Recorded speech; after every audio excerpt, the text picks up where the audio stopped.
എന്താണ് മാർക്കറ്റിൻ്റെ നീഡെന്ന് മനസ്സിലാക്കി കഴിഞ്ഞാൽ ഈ മാർക്കറ്റിംഗ് ബുദ്ധിമുട്ടുകൾ കുറയും. മേ ബി ഒരു പള്ളി, ഒരു അമ്പലം, അതിലേക്കുള്ള അടുപ്പം, അല്ലെങ്കിൽ ഈവൻ മിൽമാബൂത്ത്, സ്കൂള്, ഇതൊക്കെ സ്വാധീനിക്കുന്ന കാര്യങ്ങളാണ്. സ്വാധീനിക്കും. ഞങ്ങൾ മനസ്സിലാക്കി കഴിഞ്ഞാൽ കേരളത്തിലെ റിയൽ എസ്റ്റേറ്റ് രംഗത്ത് ഒരു 5 കാറ്റഗറി പ്രോജക്റ്റുകളുടെ ആവശ്യമുണ്ട്. അത് കൃത്യമായിട്ട് വേണ്ട സ്ഥലങ്ങളിൽ കൊടുക്കുകയാണെങ്കിൽ നമുക്കത് വിറ്റുപോകാനായിട്ട് ബുദ്ധിമുട്ടില്ല. ഹൈദരാബാദിൽ 2024 മാർച്ച് മാസത്തിൽ വിറ്റ ഫ്ലാറ്റുകളുടെ എണ്ണം കേരളത്തിലെ എല്ലാ ടൗണുകളിലും കൂടെ ആ ഫിനാൻഷ്യൽ ഇയറിൽ വിട്ടതിനേക്കാളും കൂടുതലാണ്. ഇന്ത്യയിൽ കൺസ്ട്രക്ഷൻ രംഗത്ത് ഒരു പുതിയ IS കോഡ് വന്ന് 2022 ഹൈബ്രിഡ് ടെക്നോളജി എന്ന് പറയുന്നത്. ഹൈബ്രിഡ് ടെക്നോളജി എന്ന് പറഞ്ഞാൽ അപ്പോൾ പിന്നെ നിങ്ങൾ ഈ റിയൽ എസ്റ്റേറ്റ് പ്രോജക്റ്റുകളെ സെലക്ട് ചെയ്യുന്നതിന് മാനദണ്ഡം വല്ലതും ഉണ്ടോ? ഒരു പ്രോജക്റ്റ് സെലക്ട് ചെയ്യുന്നത് തീർച്ചയായിട്ടും അതിപ്പോൾ ഒരു ലൊക്കേഷനിൽ വേണ്ട ഒരു പ്രൊഡക്റ്റ് അല്ലേ നമുക്ക് കൊടുക്കാൻ പറ്റുള്ളൂ. ചില ലൊക്കേഷനിൽ വേണ്ട പ്രോജക്റ്റ് ആയിരിക്കില്ല വേറെ ലൊക്കേഷനിൽ വേണ്ടത്. എല്ലാ പ്രോജക്റ്റും ഒരുപോലെ ചെയ്യാൻ പറ്റില്ല. അപ്പോൾ ആ ലൊക്കേഷൻ്റെ മാർക്കറ്റിൻ്റെ നീഡ് മനസ്സിലാക്കിയിട്ട് അതിനുള്ള പ്രൊഡക്റ്റ് കൊടുക്കുക എന്ന് പറഞ്ഞാൽ നമ്മുടെ വളരെ സിമ്പിളായിട്ടുള്ള തത്വശാസ്ത്രം. നിങ്ങളുടെ മാർക്കറ്റിംഗ് രീതി എങ്ങനെയാണ് പൊതുവേ? മാർക്കറ്റിംഗ് രീതി റെഫറൻസ് ആയിരിക്കും കൂടുതലും. റെഫറൻസ് ഇഷ്ടംപോലെ റെഫറൻസ് ഉണ്ട്. പിന്നെ ഇപ്പോഴത്തെ ഒരു മാറിയ കാലഘട്ടത്തിൽ ഡിജിറ്റൽ മാർക്കറ്റിംഗ് ആണ്. പക്ഷേ ഇതിനകത്ത് അപ്പുറത്ത് നമ്മൾ എന്ത് മാർക്കറ്റ് ചെയ്യുന്നുള്ളതിനപ്പുറത്ത് എന്താണ് മാർക്കറ്റിൻ്റെ നീഡെന്ന് മനസ്സിലാക്കി കഴിഞ്ഞാൽ ഈ മാർക്കറ്റിംഗ് ബുദ്ധിമുട്ടുകൾ കുറയും. മാർക്കറ്റിന് ആവശ്യമില്ലാത്ത സാധനം കൊണ്ടുവരുമ്പോഴാണ് നമ്മളതിനെ പുഷ് ചെയ്യേണ്ടി വരുന്നത്.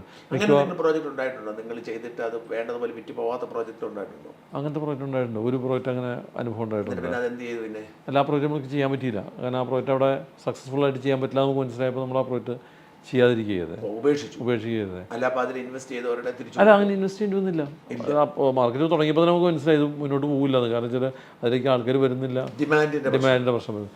അപ്പോഴാണ് നമ്മൾ മനസ്സിലാക്കി എന്താണ് ഇപ്പോഴത്തെ. ഇപ്പം നിങ്ങൾ ആളുകളോട് അഡ്വാൻസ് ചെയ്തിട്ടല്ല ചെയ്യുന്നത്. ആൾക്കാർക്ക് ഇപ്പോൾ അഡ്വാൻസ് ചെയ്യാം. കാരണം ഇപ്പോൾ റിയൽ എസ്റ്റേറ്റ് റെഗുലേറ്ററി അതോറിറ്റി വന്നപ്പോൾ അതിൻ്റെ നിയമങ്ങൾക്കുള്ളിൽ നിന്നുകൊണ്ട് നമുക്ക് കാര്യങ്ങൾ ചെയ്യാം. വളരെ കൃത്യമായുള്ള റിയൽ എസ്റ്റേറ്റ് റെഗുലേറ്ററി ആക്ട് ഉണ്ട് ഇപ്പോൾ ഇവിടെ, അതിൻ്റെ റൂൾസ് ഉണ്ട്. അപ്പോൾ അതിൽ പറയുന്ന പോലെ നമുക്ക് അഡ്വാൻസ് മേടിക്കാം, അതിൽ പറയുന്ന പോലെ എസ്ക്രോ അക്കൗണ്ട് കീപ്പ് ചെയ്യാം. അപ്പോൾ ഈ പ്രോജക്റ്റിലേക്ക് നിങ്ങൾ തുടങ്ങിയ പ്രോജക്റ്റ് ഉപേക്ഷിച്ച പ്രോജക്റ്റ് അതിലാകെ 4 ബുക്കിംഗ് വന്നുള്ളൂ. ആ 4 ബുക്കിംഗ് നമ്മൾ തിരിച്ചു കൊടുക്കുക. അത് കൊടുത്താൽ നിയമപ്രകാരം ചെയ്യേണ്ട കാര്യങ്ങൾ ചെയ്താൽ മതി. ശരിക്കിപ്പോൾ മാർക്കറ്റ് എന്ന് പറഞ്ഞു കഴിഞ്ഞാൽ ഒരാളുടെ ഒരു അങ്ങനെ ഇത്രയും നിങ്ങൾ ശ്രദ്ധയോടെ ചെയ്തിട്ട് ഒരു പ്രോജക്റ്റിൽ അങ്ങനെ പറ്റിപ്പോയത് എങ്ങനെയാണ്? അതിനെക്കുറിച്ച് പഠിച്ചോ? അത് വളരെ ലോക്കലൈസ്ഡ് ആയിട്ടുള്ള സംഭവമാണ്. അത് അതുകൊണ്ടാണ് ഈ 116 വന്നുള്ളൂ. ഒരു വളരെ ആക്സിഡൻ്റലായിട്ടുണ്ടാവും സംഭവങ്ങളാണ്. ഭയങ്കര ഹോട്ടായിട്ടുള്ള പ്രോജക്റ്റ് ഉണ്ട്. അതായത് നിങ്ങൾ വിചാരിച്ചതിനേക്കാൾ വേഗതയിൽ തീർന്നു പോവുകയും വിചാരിച്ച വേഗതയിൽ തന്നെയാണ് പല പ്രോജക്റ്റുകൾ കൂടുതൽ വേഗതയിൽ പോകും. ഞങ്ങൾ തൃശ്ശൂർ ഒരു പ്രോജക്റ്റ് ലോഞ്ച് ചെയ്തപ്പോൾ ആക്ച്വലി പ്രീ ലോഞ്ച് പീരീഡിന് മുഴുവൻ പ്രോജക്റ്റ് വിറ്റുപോയി. കല്ലിടുന്ന ദിവസം പരസ്യമൊക്കെ ബുക്ക് ചെയ്ത് വെച്ചേക്കായിരുന്നു. കല്ലിടുന്ന ദിവസം പരസ്യം കൊടുക്കും. എന്ത് പരസ്യം കൊടുക്കുന്ന അല്ലെങ്കിൽ ഞങ്ങൾ പരസ്യം കൊടുത്ത് ഫുള്ളി സോൾഡ് ഔട്ട്. അതിൽ എന്താ പറയുക, ബുക്ക് ചെയ്ത എല്ലാവർക്കും എത്രയും പെട്ടെന്ന് പ്രോജക്റ്റ് അത് അത്രയും ഡിമാൻഡ് വരാൻ കാരണം വെച്ചാൽ അതൊരു മേ ബി അതിൻ്റെ പ്രൈസിങ് കറക്റ്റ് ആയിരുന്നാണ്. ചിലപ്പോൾ അത്ര നല്ല ലൊക്കേഷനാണെന്ന് പറഞ്ഞാൽ ആർക്കും സംശയമില്ല. പക്ഷേ അതിൻ്റെ ആ ഫസ്റ്റ് സ്റ്റേജിന് ആൾക്കാർക്ക് തോന്നിക്കാണും ഈ പ്രൈസിന് വർത്താൻ തോന്നിക്കാണും. അതുകൊണ്ടായിരിക്കും ചിലപ്പോൾ അത്രയും പെട്ടെന്ന് വിറ്റും. ആ ഒരു ഡിമാൻഡ് ഉപയോഗിക്കാൻ നിങ്ങൾ പുതിയ പ്രോജക്റ്റ് അവിടെ അടുത്ത് അനൗൺസ് ചെയ്തില്ല. അതിന് കുറച്ചടുത്ത് വേറെ പ്രോജക്റ്റ് പിന്നീട് വന്നു. അത് റീസണബിളായിട്ട്. പക്ഷെ അതൊരിക്കലും ഞാൻ നേരത്തെ പറഞ്ഞില്ലേ, ഇപ്പോൾ മലയാളിയെ സംബന്ധിച്ചിടത്തോളം മലയാളി വളരെ ലോക്കൽ റിയൽ എസ്റ്റേറ്റ് ആൾക്കാർ. ഇപ്പോൾ ഞാനിപ്പോൾ പറയണത് എറണാകുളത്ത് വാഴക്കാലയിൽ പ്രോജക്റ്റ് ഉണ്ടെന്ന് പറഞ്ഞാൽ കസ്റ്റമർ നമ്മളോട് ചോദിക്കുക ചെമ്പൂക്കിലുണ്ടോ പാലാരിട്ടത്തുണ്ടോ ചോദിക്കും. രണ്ടും തമ്മിലൊരു ബസ് സ്റ്റോപ്പ് വ്യത്യാസമുള്ളൂ. പക്ഷേ ആൾക്കാരങ്ങനെ ചോദിക്കുക. അതിൻ്റെ കാരണം എന്ന് വെച്ചാൽ ഒരു ആരാധനാലയം, മേ ബി ഒരു പള്ളി, ഒരു അമ്പലം, അതിലേക്കുള്ള അടുപ്പം, അല്ലെങ്കിൽ ഈവൻ മിൽമാബൂത്ത്, സ്കൂള്, ഇതൊക്കെ സ്വാധീനിക്കുന്ന കാര്യങ്ങളാണ്. സ്വാധീനിക്കും. കാരണം ആൾക്കാർക്ക് ആ ഒരു താല്പര്യം ഉണ്ടല്ലോ, തൊട്ടടുത്ത് ആ അടുപ്പം, അതൊക്കെ അതിനകത്ത് പാർട്ട് തന്നെയാണ്. കാരണം ടൗൺഷിപ്പ് പോലെ ആലോചന നടത്തി നമ്മുടെ 2 പ്രോജക്റ്റിൽ വരുന്നുണ്ട്. ടൗൺഷിപ്പ് പ്രോജക്റ്റുകൾ 2 വരുന്നുണ്ട്. ഒന്ന് തിരുവനന്തപുരത്തും എറണാകുളത്തും പണിപ്പുരയിലാണ് ഞങ്ങൾ. ഒന്ന് കഴക്കൂട്ടത്തിനടുത്തായിട്ട് ചാന്നാങ്കരയ്ക്ക് പോകുന്ന ഒരു വാട്ടർ ഫ്രണ്ട് ആയിട്ടുള്ള സ്ഥലം, അവിടെ. രണ്ടാമത് കളമശ്ശേരിയിൽ. ഇതെങ്ങനെയാണ് അതിൻ്റെ പ്ലാൻ? എങ്ങനെയാണ് അതിനകത്ത് ഈ പറഞ്ഞ പോലെ ഒരു കോമ്പിനേഷൻ, ഒരു മിക്സഡ് ഡെവലപ്മെൻ്റ് അല്ലേ. അപ്പോൾ അതിനകത്ത് റെസിഡൻഷ്യൽ അപ്പാർട്ട്മെൻറ്റുകളുണ്ട്, മറ്റ് സീനിയേഴ്സായിട്ടുള്ള ആൾക്കാർക്കുള്ള സെപ്പറേറ്റ് സൗകര്യങ്ങളുണ്ട്. അതിലെല്ലാം സൗകര്യമാണ്. ചെറിയ കൺവീനിയൻസ് സ്റ്റോർ വേണം. കാരണം അത്രയും നമ്പേഴ്സ് വരുമ്പോൾ ഇതൊക്കെ വയബിൾ ആവുള്ളൂ. ശരിക്ക് ഞങ്ങൾ മനസ്സിലാക്കി കഴിഞ്ഞാൽ കേരളത്തിലെ റിയൽ എസ്റ്റേറ്റ് രംഗത്ത് ഒരു 5 കാറ്റഗറി പ്രോജക്റ്റുകളുടെ ആവശ്യമുണ്ട്. അത് കൃത്യമായിട്ട് വേണ്ട സ്ഥലങ്ങളിൽ കൊടുക്കുകയാണെങ്കിൽ നമുക്കത് വിറ്റുപോകാനായിട്ട് ബുദ്ധിമുട്ട് വരില്ല. കാരണം വേറെ ആരും ചെയ്യാത്ത ഒരു മേഖല എന്ന് പറയുന്നതാണ് സിംഗുലാർ ലിവിങ്, ഒറ്റയ്ക്ക് താമസിക്കുന്ന ആൾക്കാർക്കുള്ള ഫ്ലാറ്റുകൾ. അത് സ്റ്റുഡൻസ് ആവാം, അതല്ലെങ്കിൽ ഏളി ജോബ് കിട്ടിയ ഉടനെ തന്നെ ഉള്ള ആൾക്കാരാവാം. അങ്ങനത്തെ പ്രോജക്റ്റുകൾ ഞങ്ങൾക്കുണ്ട്. ഞങ്ങൾ ഡിസൈൻ ചെയ്ത് ഡെവലപ്പ് ചെയ്തൊരു പ്രോജക്റ്റ് ഉണ്ട്, ഒരു സെൽഫി എന്ന് പറയുന്ന പ്രോജക്റ്റ് ഉണ്ട്. സെൽഫി ഒരാൾക്ക് ഒറ്റയ്ക്ക് താമസിക്കാനുള്ള വീടാണ്. അതിനകത്ത് 96 സ്ക്വയർ ഫീറ്റാണ് ഒരു ഫ്ലാറ്റിൻ്റെ ഏരിയ. ജസ്റ്റ് 96 സ്ക്വയർ ഫീറ്റിൽ എല്ലാ സൗകര്യവും ഇൻക്ലൂഡിങ് എ ബാത്റൂം, അതിന് പ്രൈവസി ഉണ്ട്, സേഫ്റ്റി ആസ്പെക്ട്സ് ഉണ്ട്, തമ്പ് മിർഷൽ ഓപ്പൺ ചെയ്യുന്ന ഒരു ഫ്ലാറ്റാണത്. ആ ഫ്ലാറ്റിനകത്ത് നമുക്കൊരു കിച്ചണറ്റ് ഉണ്ട്, ഒരു ടോയ്ലറ്റ് ഉണ്ട്, ഒരു ബെഡ് ഉണ്ട്. ആ ബെഡ് കിടക്കുന്ന ഭാഗത്തിന് ഒരു ഓപ്പൺ സ്ഥലം മാത്രം ഒരു 96 സ്ക്വയർ ഫീറ്റ് ഇതെല്ലാം ഉണ്ട്, ഈ സൗകര്യങ്ങളെല്ലാം ഉണ്ട്. അപ്പോൾ ഇതിനകത്തൊരു റിമോട്ട് കൺട്രോൾഡ് ആയിട്ടുള്ള ബെഡ് ഉണ്ട്. ആ ബെഡ് ശരിക്കും ആക്ച്വലി ചുമരിലിരിക്കുക, അതിൻ്റെ ബോട്ടം നമുക്കൊരു ടേബിളായിട്ടും സ്റ്റഡി ടേബിളായിട്ട് ഉപയോഗിക്കാം. അത് ബെഡ് താഴത്തേക്ക് എടുത്ത് കഴിയുമ്പോൾ അത് ബെഡ്റൂമായിട്ട് മാറി. ടോയ്ലറ്റ് ഉണ്ട്, ചെറിയ കിച്ചണറ്റുണ്ട്, വേസ്റ്റ് ഡിസ്പോസൽ സൗകര്യങ്ങളുണ്ട്, എയർ കണ്ടീഷൻഡാണ്, വാർഡ്രോബ്സ്, ഫുഡ് കഴിക്കാൻ സൗകര്യം. സ്റ്റുഡിയോ ഫ്ലാറ്റ് പോലെ ഒരു മുറിയേ ഉള്ളൂ, പക്ഷേ എല്ലാ സൗകര്യങ്ങളും അതിനുണ്ട്. അപ്പോൾ അത് ഞങ്ങൾ സെൽഫി എന്നുള്ള പേരിൽ പ്രൊമോട്ട് ചെയ്യുന്ന പ്രോജക്റ്റാണ്. അത് 20 ലക്ഷം രൂപയ്ക്ക് നിങ്ങൾക്ക് ഒരു യൂണിറ്റ് കിട്ടും എറണാകുളത്ത്. ഇവിടെ നമ്മളിപ്പോൾ തിരുവനന്തപുരത്ത് ടെക്നോ പാർക്കിൽ ആ പ്രോജക്റ്റ് വരുന്നുണ്ട്. അത് വളരെ സാധ്യതയുള്ള പ്രോജക്റ്റാണ്. അത് സ്റ്റുഡൻറ്റ് ഹൗസിങ്ങിനും വളരെ കുട്ടികൾക്ക് താമസിക്കുന്നതിനുള്ള സൗകര്യമാണ്, അതിനുവേണ്ടി ഉപയോഗിക്കാം. ഇപ്പോൾ NRIs ആയിട്ടുള്ള ആൾക്കാർക്ക് മക്കൾക്ക് വേണ്ടി മേടിക്കാം, അല്ലെങ്കിൽ ഇൻവെസ്റ്റേഴ്സ് വാങ്ങിച്ചിട്ട് ഇത്തരം ഇപ്പോൾ ഈ എയർലൈൻ ക്രൂ, എറണാകുളത്ത് നമ്മൾ കൊടുത്തിരിക്കുന്ന ഒരു പ്രോജക്റ്റിനകത്ത് ഏകദേശം 10ഓളം ഫ്ലൈറ്റുകളിൽ എയർലൈൻ ക്രൂ ആണ് താമസിക്കുന്നത്. കാരണം ഒരാൾക്ക് ഇൻഡിപെൻഡൻ്റ് ആയിട്ട് ഒറ്റയ്ക്ക് താമസിക്കാനുള്ള സൗകര്യം മുഴുവൻ അതിനകത്തുണ്ട്. അപ്പോൾ അത്തരം പ്രോജക്റ്റുകളാണ് ഒരു കാറ്റഗറി. സെക്കൻഡ് കാറ്റഗറി നമ്മുടെ അഫോർഡബിൾ. അല്ല, ഇത് മാർക്കറ്റ് നീഡാണല്ലോ. ആ മാർക്കറ്റ് നീഡ് കിട്ടിക്കഴിഞ്ഞാൽ നമുക്ക് അതിന് പ്രോഡക്റ്റ് ഡെവലപ്പ് ചെയ്യാൻ പറ്റും. ആ മാർക്കറ്റ് നീഡ് മനസ്സിലാക്കണമെങ്കിൽ നമ്മൾ കസ്റ്റമറായിട്ട് ഇൻട്രാക്ട് ചെയ്യണം. നമ്മൾ കസ്റ്റമറെ കണ്ട് മാറുകയാണെന്നൊരു കാര്യമില്ല. കാരണം കസ്റ്റമറായിട്ട് ഇൻട്രാക്ട് ചെയ്യുന്നതിലൂടെ മാത്രമേ നമുക്ക് എന്താണ് ആൾക്കാർക്ക് ആവശ്യമെന്നുള്ളത് മനസ്സിലാവുള്ളൂ. അടുത്ത കാറ്റഗറിയാണ് ഈ അഫോർഡബിൾ ഹൗസിങ്. ഈ അഫോർഡബിൾ ഹൗസിങ്ങിനകത്ത് ഞങ്ങൾക്കൊരു ബ്രാൻഡുണ്ട്, ഡൗൺ ടു എർത്ത് എന്ന് പറയുന്നൊരു കാറ്റഗറി. ഈ ഡൗൺ ടു എർത്ത് കാറ്റഗറിയിൽ 45 ലക്ഷം രൂപയുടെ താഴെയുള്ള ഫ്ലാറ്റുകളാണ്. അപ്പോൾ അതിന് GST ബെനിഫിറ്റ്സ് ഉണ്ട്. അതിനകത്ത് കസ്റ്റമർക്ക് ചില എന്താ പറയുക, ഈ മെയിൻ്റനൻസ് കോസ്റ്റിനകത്ത് വരുന്ന ബെനിഫിറ്റുകളുണ്ട്. അപ്പോൾ കൺസ്ട്രക്ഷനകത്ത്, മെയിൻ്റനൻസിനകത്ത്, ടാക്സ് പേയ്മെൻറ്റിനകത്തെല്ലാം വരുന്ന ഒരു ഓവറോൾ 360 ഡിഗ്രി ബെനിഫിഷ്യലായിട്ടുള്ള ഒരു അഫോർഡബിൾ ഹോമിനെയാണ് ഞങ്ങൾ ഈ ഡൗൺ ടു എർത്ത് കാറ്റഗറി. അത് ഞങ്ങൾ കോട്ടയത്ത് ചെയ്യുന്നുണ്ട്, എറണാകുളത്ത് ചെയ്യുന്നുണ്ട്. പ്രോജക്റ്റുകൾ ഓൺഗോയിങ് ഉണ്ടായിരുന്നു. 2 ബെഡ്റൂമും 3 ബെഡ്റൂമും ഉണ്ടായിരുന്നത്. അപ്പോൾ അല്ല, ഇതെല്ലാം ഒരു ഗ്രൗണ്ട് പ്ലസ് 3 ഫ്ലോർ ബിൽഡിങ്ങുകളായിരിക്കും. വലിയ ഹ്യൂജ് മൾട്ടി സ്റ്റോറി ബിൽഡിങ്ങിൻ്റെ കോസ്റ്റ് അപ്പോൾ അതിന് വരില്ല. പിന്നെ അതിനകത്ത് ഈ പറഞ്ഞ അമ്യൂണിറ്റീസും കുറഞ്ഞിരിക്കുമ്പോൾ അതിൻ്റെ ഫൗണ്ടേഷൻ കോസ്റ്റൊക്കെ ഒരുപാട് വ്യത്യാസം വന്നല്ലോ. പിന്നെ അതുകൂടാതെ ലാൻഡ് വാല്യൂ കുറച്ച് കുറവുള്ള ഏരിയാസ് ആയിരിക്കും. നമ്മുടെ ബിൽഡിങ്ങിലുള്ള ചില പരിമിതികളുണ്ട്. 5 മീറ്റർ വീതിയുള്ള റോഡുണ്ടെങ്കിൽ മാത്രമേ മൾട്ടി സ്റ്റോറി ചെയ്യാൻ പറ്റുള്ളൂ. അപ്പോൾ നമുക്കൊരു 4.5 മീറ്റർ വീതിയുള്ള സ്ഥലം കിട്ടുകയാണെങ്കിൽ ലാൻഡ് വാല്യൂ കുറച്ച് കുറഞ്ഞു. അപ്പോൾ ഈ പ്രൊഡക്റ്റ് കുറച്ചും കൂടെ അഫോർഡബിൾ ആവും. പിന്നെ അതുകൊണ്ട് ഈ അൺനെസറി ആയിട്ടുള്ള ചില ആർഭാടങ്ങളുണ്ടാവില്ല. ഈ അഫോർഡബിൾ ഹൗസിങ്ങിനകത്ത് സ്വിമ്മിംഗ് പൂളോ അങ്ങനത്തെ കാര്യങ്ങളൊന്നും ഉണ്ടാവില്ല. പക്ഷേ വേറെ അവർക്ക് ആവശ്യമുള്ള മെയിൻ്റനൻസ് കോസ്റ്റ് വരാത്ത രീതിയിലുള്ള കോമൺ ഫെസിലിറ്റി, ചിലപ്പോൾ ഷട്ടിൽ കൂടി കൊടുക്കും, കാരണം വേറെ മെയിൻ്റനൻസ് കോസ്റ്റ് ഒന്നുമില്ല. അപ്പോൾ അങ്ങനെ ഉള്ള കാര്യങ്ങളായിരിക്കും. അപ്പോൾ അത്തരം പ്രൊഡക്റ്റുകളാണ് ഞങ്ങളുടെ ഈ കാറ്റഗറിയിൽ വരുന്നത്. ഈ നല്ല ഡിമാൻഡുണ്ട്. പിന്നെ അതൊരു ഡൊമസ്റ്റിക് മാർക്കറ്റിൻ്റെ നീഡാണ്. ഇപ്പോഴത്തെ മാർക്കറ്റിൽ ഇവിടെയുള്ള ആൾക്കാർ വാങ്ങിക്കുന്ന ഫ്ലാറ്റാണ് അത്. NRIസോ അല്ലെങ്കിൽ ഒരു സമൂഹത്തിൽ കുറച്ചുകൂടെ പണമുള്ള ആൾക്കാരോ വാങ്ങിക്കുന്ന പ്രൊഡക്റ്റ് അല്ല അത്. വേറെ ഈ കാറ്റഗറി ഇതിന് ശരിക്കും ഒരു മാർക്കറ്റിംഗ് കോസ്റ്റ് ഇല്ല ആക്ച്വലി. ഇതിപ്പോൾ അസ്റ്റോംസ് നാളെ ഒരു പ്രൊഡക്റ്റ് മേടിക്കാനുള്ള ആളിപ്പോൾ നമ്മുടെ കയ്യിലുണ്ട്. അത്രയധികം എൻക്വയറി നമുക്ക് വരുന്നതാണ്. ഇതിങ്ങനെ ഇതൊരു ഏത് മാർക്കറ്റിലും ഉള്ള ഡിമാൻഡുള്ള സാധനമാണത്. അടുത്ത കാറ്റഗറിയാണ് നമ്മളുടെ ഈ ഏറ്റവും ലക്ഷറിയസ് ആയിട്ടുള്ള വലിയ ഭവനങ്ങൾ. അത് കുറച്ചേ ഉള്ളൂ. അത് ധാരാളം പ്രൊജക്റ്റുകളുണ്ട്. അതാണ് നമ്മളുടെ മെയിൻ ഏരിയ. കീ ഏരിയ അത് തന്നെയാണ്. ആ കീ ഏരിയയിൽ നമുക്ക് ഒരുപാട് പ്രൊജക്റ്റുകളുണ്ട്. പരമാവധി ഫെസിലിറ്റീസ് കൊടുക്കും.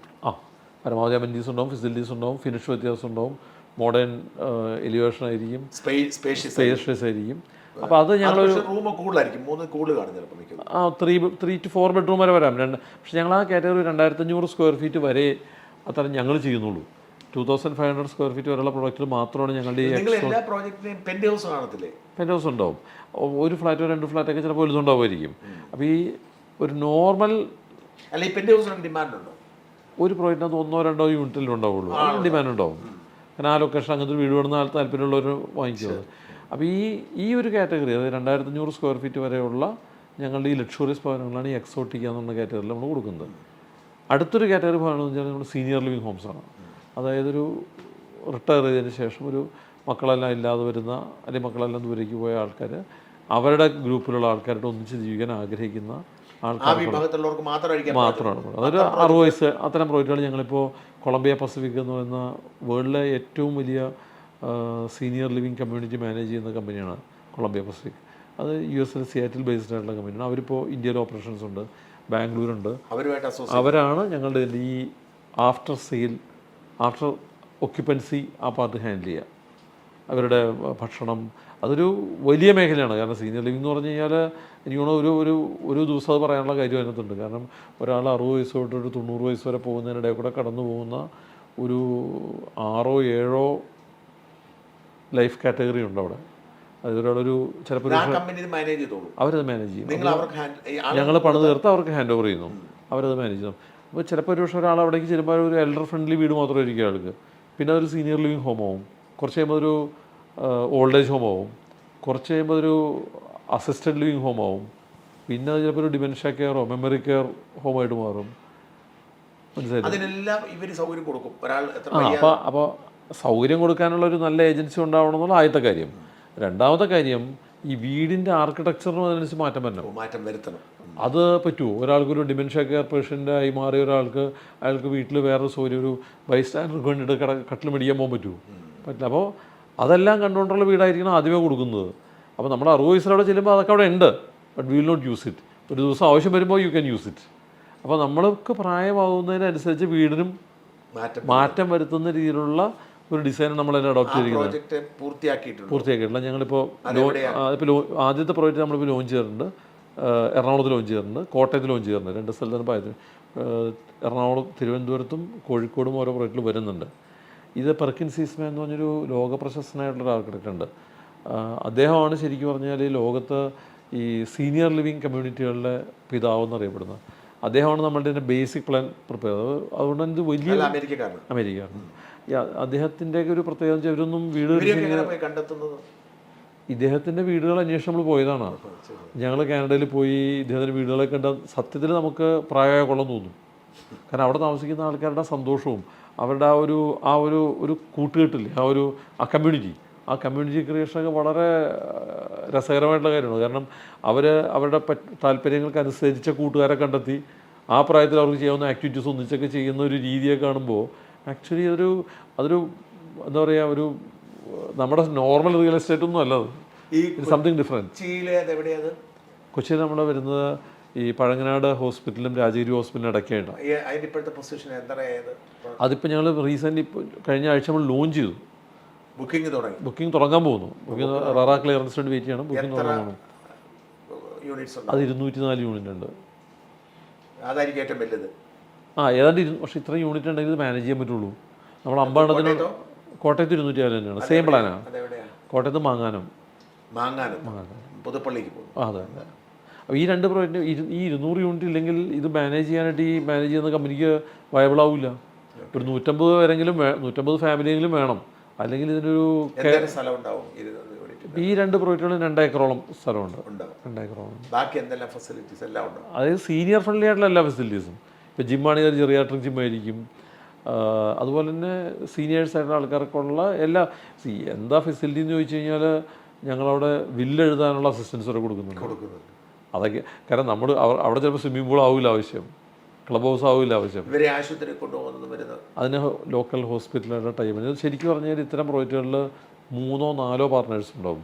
ഒന്നൊരു ലാൻഡ് ഓണർ ഉണ്ടാവും, ഒരു ഡെവലപ്പർ ഉണ്ടാവും, ബിൽഡർ ഉണ്ടാവണം, പിന്നെ ഇത് ടേക്ക് കെയർ ചെയ്യാനായിട്ടുള്ളൊരു കമ്പനി, ഇപ്പോൾ ഞാൻ നേരത്തെ പറഞ്ഞ കൊളംബിയ പസഫിക് പോലത്തെ കമ്പനി ഉണ്ടാവണം. ദെൻ യൂണിയുടെ ഹോസ്പിറ്റൽ പാർട്ട്ണർ.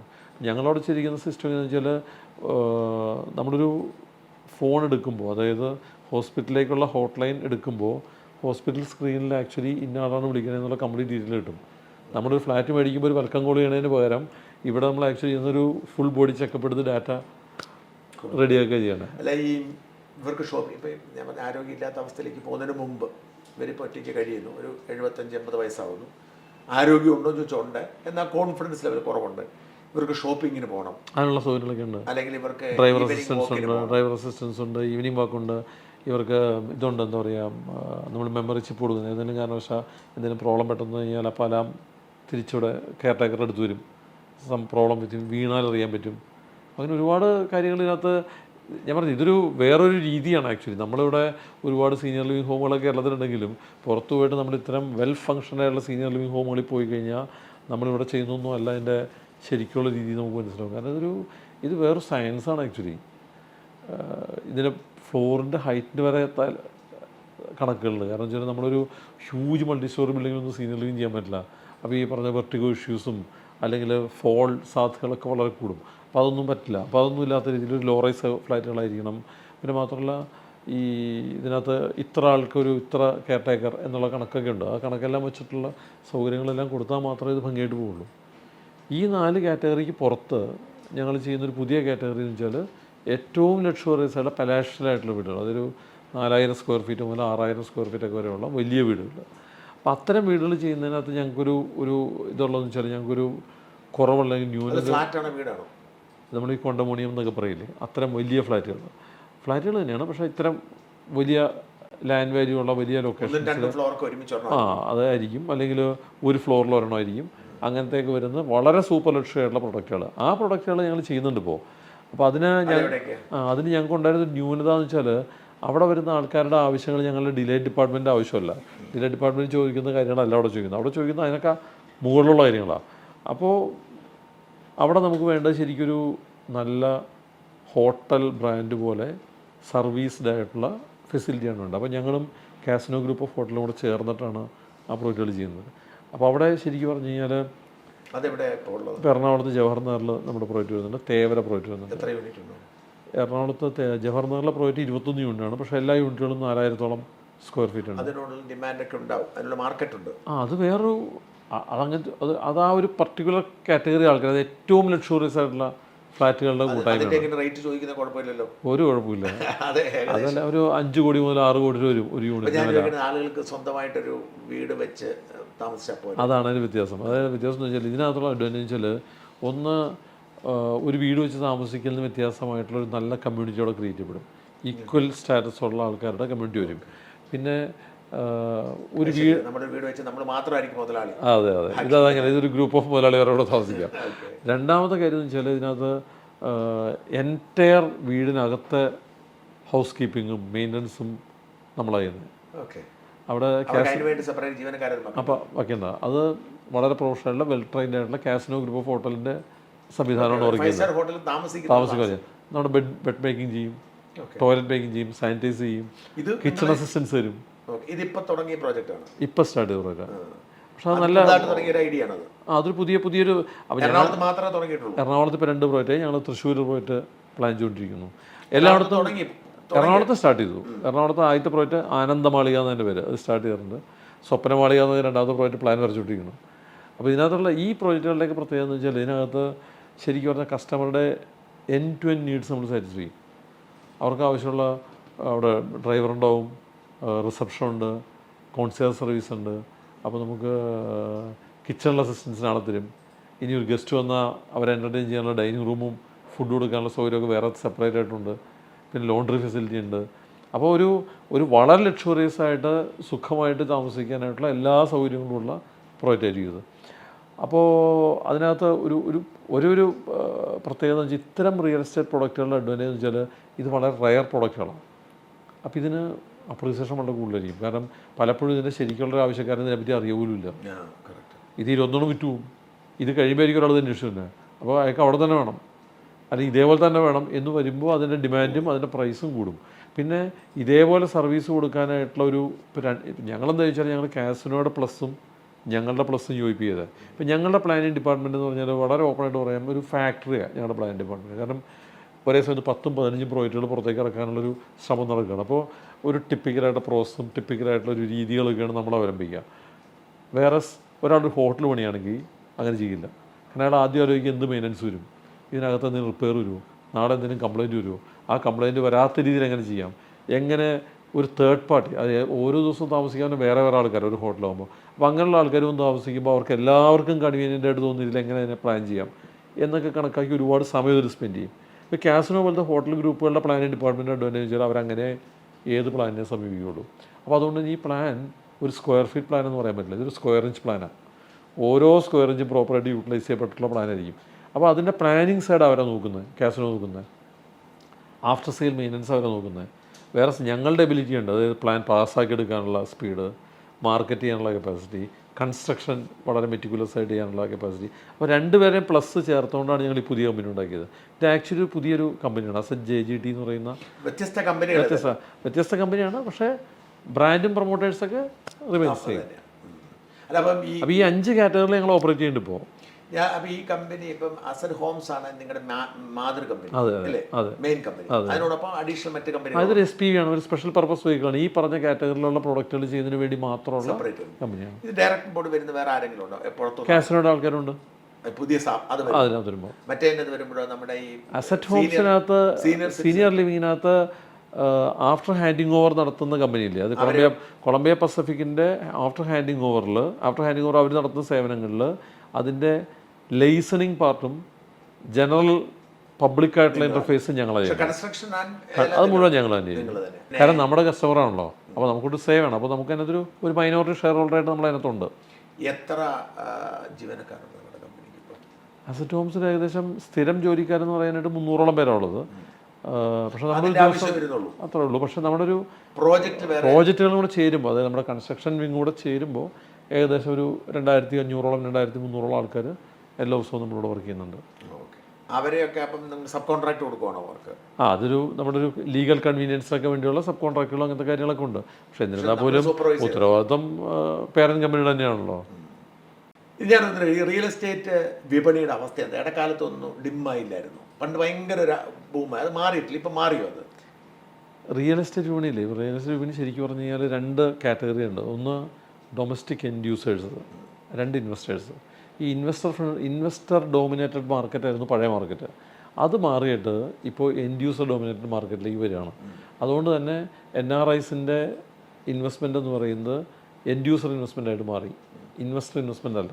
അപ്പോൾ അതിൻ്റെ ഒരു വ്യത്യാസം വന്ന സമയത്താണ് നമ്മൾ ഈ ഒരു സ്ലഗിഷ്നെസ് ഒക്കെ പറയുന്നത്. പക്ഷേ compared to other part of India, കേരളത്തിലെ റിയൽ എസ്റ്റേറ്റ് മാർക്കറ്റ് ഇപ്പോഴും വളരെ നേസൻ സ്റ്റേജിലാണ്. കാരണം ഹൈദരാബാദിൽ 2024 മാർച്ച് മാസത്തിൽ വിറ്റ ഫ്ലാറ്റുകളുടെ എണ്ണം കേരളത്തിലെ എല്ലാ ടൗണുകളിലും കൂടെ ആ ഫിനാൻഷ്യൽ ഇയറിൽ വിറ്റതിനേക്കാളും കൂടുതലാണ്, ഒറ്റ മാസം ഒരു ടൗണിൽ. ഇവിടെ പല പ്രോജക്റ്റും പോയതിൻ്റെ പ്രശ്നം കാണത്തില്ല, വിശ്വാസ്യതയുടെ പ്രശ്നം ഉണ്ടായില്ലേ മാർക്കറ്റിലിറങ്ങി? അതൊക്കെ പുറത്തുണ്ടായിട്ടുണ്ട്. പക്ഷേ ഇപ്പോൾ ആ പ്രശ്നമില്ലല്ലോ. റിയൽ എസ്റ്റേറ്റ് റെഗുലേറ്ററി അതോറിറ്റി വന്നതോട് കൂടിയിട്ട് യാതൊരു രീതിയിലുള്ള വിശ്വാസ പ്രശ്നമില്ല.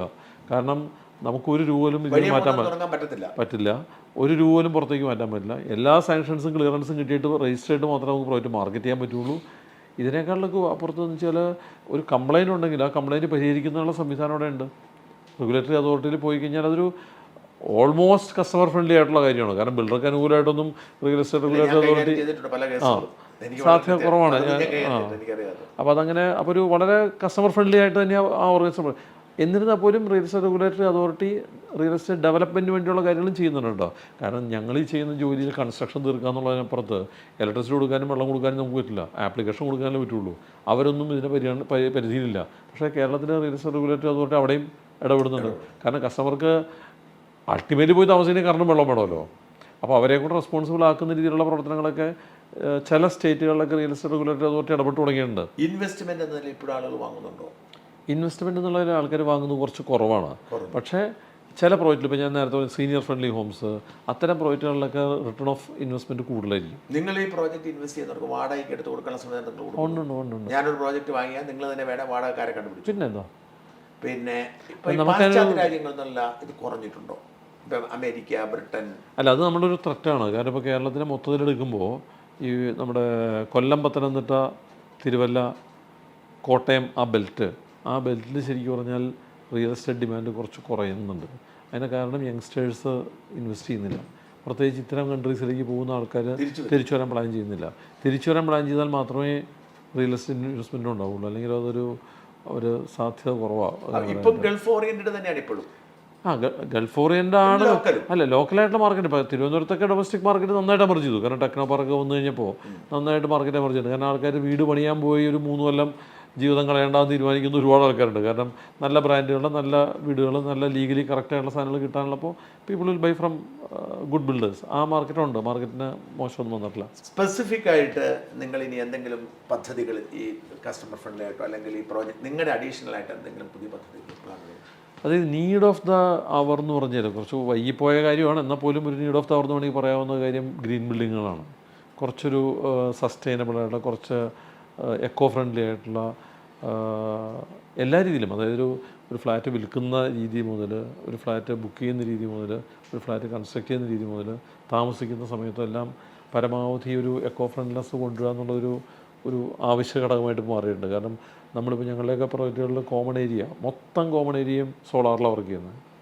അത് കസ്റ്റമർക്ക് വളരെ ബെനിഫിഷ്യലാണ്. കാരണം എന്ന് വെച്ചാൽ കസ്റ്റമറുടെ മന്ത്ലി മെയിൻ്റനൻസ് വലിയ ഹ്യൂജ് എമൗണ്ട് വന്നിരുന്നതാണ്, അതില്ലാണ്ടായി.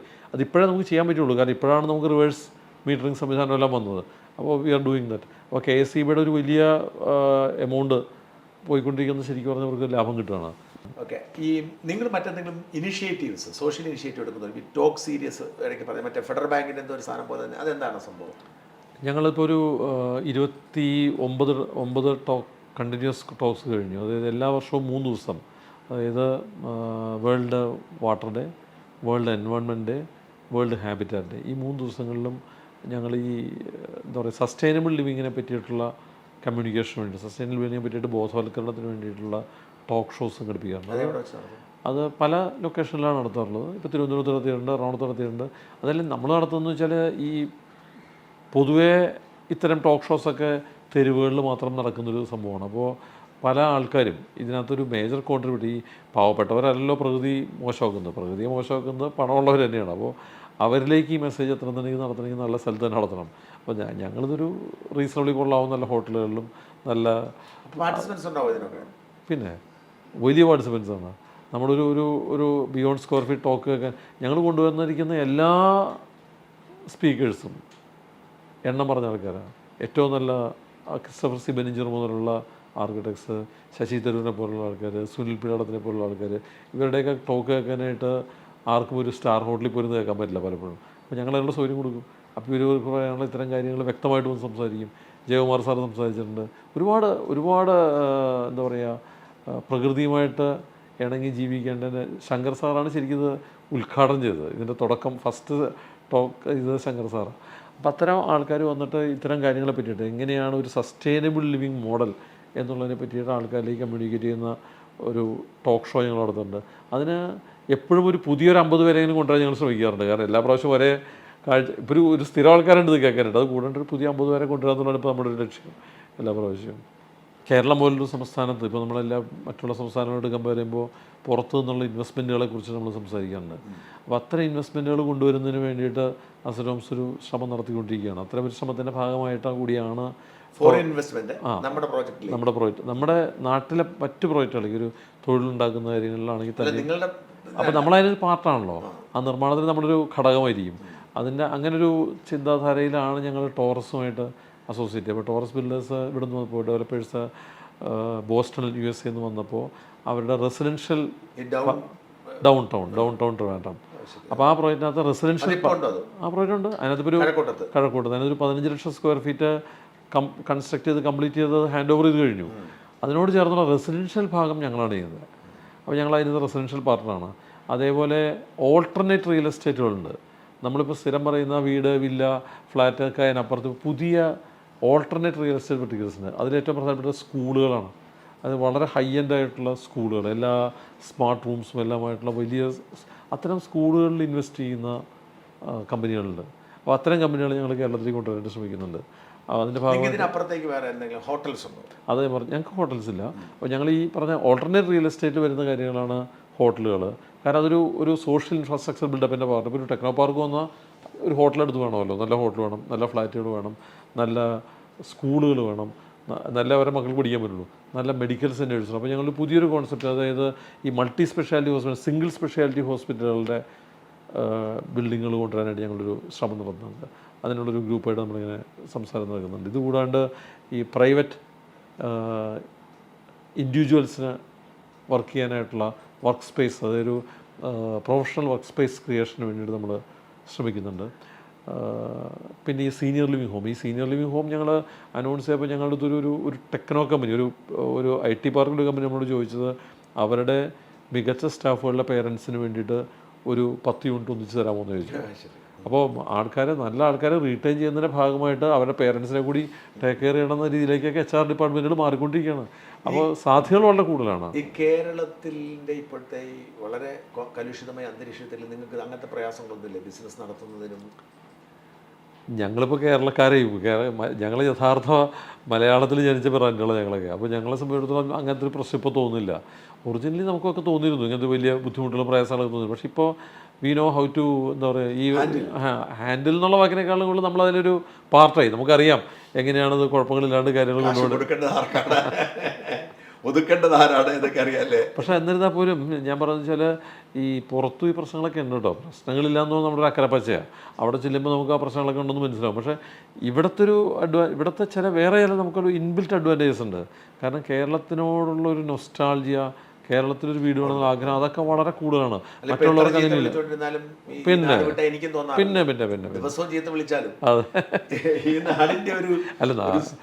ഈ ചീത്ത വിളിക്കുന്നതും ഒരു പോസിറ്റീവാണ്. കാരണം നന്നാൻ വേണ്ടിയല്ലേ, അത് നമ്മൾ വെറുതെ മോശമാക്കാൻ വേണ്ടി പറഞ്ഞല്ലോ. എന്താ പുതിയ എന്തെങ്കിലും ടെക്നോളജികൾ പ്ലാൻ ഉണ്ടോ? അത് ഈ ഇന്ത്യയിൽ കൺസ്ട്രക്ഷൻ രംഗത്ത് ഒരു പുതിയ IS കോഡ് വന്ന് 2022 ഹൈബ്രിഡ് ടെക്നോളജി എന്ന് പറയുന്നത്. ഹൈബ്രിഡ് ടെക്നോളജി എന്ന് പറഞ്ഞാൽ നമ്മൾ ഈ ഫോം വർക്കായിട്ട് സ്റ്റീൽ ഉപയോഗിച്ചിട്ട് ആ സ്റ്റീൽ നമ്മളവിടെ റീറ്റെയിൻ ചെയ്യും. ആ സ്റ്റീൽ നമ്മൾ എടുത്തുകൊണ്ട് വരില്ല. അപ്പോൾ എന്ത് വരുമെന്ന് വെച്ചാൽ ആ സ്റ്റീലും കോൺക്രീറ്റും കൂടെ ചേർന്നിട്ടുള്ള ഒരു ഹൈബ്രിഡ് കൺസ്ട്രക്ഷൻ 3 or 4 ഫ്ലോറൊക്കെ നമുക്ക് ഒന്നിച്ച് കോൺക്രീറ്റ് ചെയ്ത് പോകും. അപ്പോൾ ശരിക്കും പറഞ്ഞു കഴിഞ്ഞാൽ നമുക്ക് വേണ്ട കൺസ്ട്രക്ഷൻ പീരീഡ് 100 ദിവസമാണെങ്കിൽ 40 ദിവസം കൊണ്ട് വർക്ക് ചെയ്യും. അപ്പോൾ അത്തരം അത് പുതിയ ഒന്നിനും ബാധിക്കില്ല. പുതിയ IS കോഡ് ഉണ്ട്, അത് ചെയ്യേണ്ട എങ്ങനെയാണെന്നുള്ളത്. അപ്പോൾ IS കോഡ് ഉപയോഗിച്ച് നമുക്ക് ചെയ്യാം.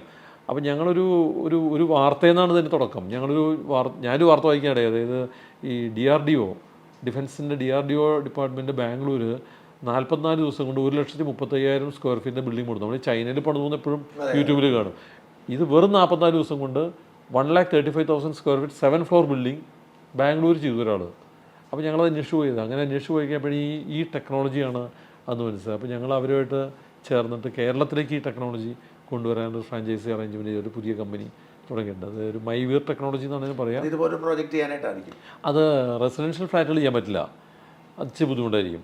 നമുക്ക് കമേഴ്ഷ്യൽ ബിൽഡിങ്ങുകൾ, ഓഫീസ് ബിൽഡിങ്ങുകൾ, മാളുകൾ, അല്ലെങ്കിൽ ഹോസ്പിറ്റൽസ്, IT ബിൽഡിങ്ങുകൾ അതെല്ലാം ചെയ്യാൻ പറ്റും. അങ്ങേക്ക് സമയം പോയി, അങ്ങേക്ക് തിരിച്ച് വന്ദേ ഭാരതിന് പോകേണ്ടതെന്ന് കിട്ടുന്നില്ല. വളരെ നന്നായിരുന്നു. Thank you very much. Thank you.